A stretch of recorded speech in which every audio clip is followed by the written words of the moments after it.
Kecelakaan lainnya terjadi di Bali. Sebuah mobil melompat dari areal parkir dan tersangkut di atap bangunan sebuah pura di kawasan Ubud. Tidak ada korban jiwa dalam peristiwa ini, namun dua bangunan mengalami kerusakan. Kecelakaan terjadi Minggu siang. Didampingi sang kakak, pengemudi yang sedang belajar ini mengemudi di area parkir Pura Desa Mas Ubud, Bali. Setelah 15 putaran, tiba-tiba pengemudi kehilangan kendali dan keluar dari area parkir. Dari area parkir, mobil mendarat di atap dua bangunan yang berada di bawahnya.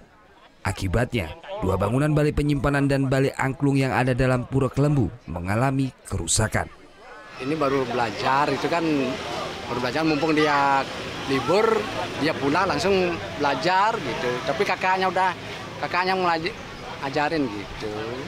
Kan begitu ngajar, ini sudah 15 kali udah keliling bisa. Itu udah keluar, itu kena gini dah. Karena hari ini kan pas jam 12.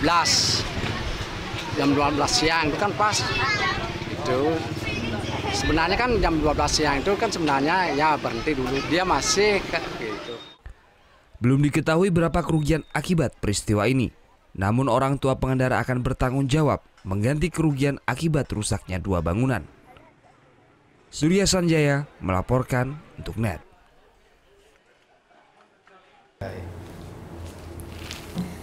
Udah selesai kan nontonnya? Nah, jadi jangan lupa buat like, komen, dan subscribe ya.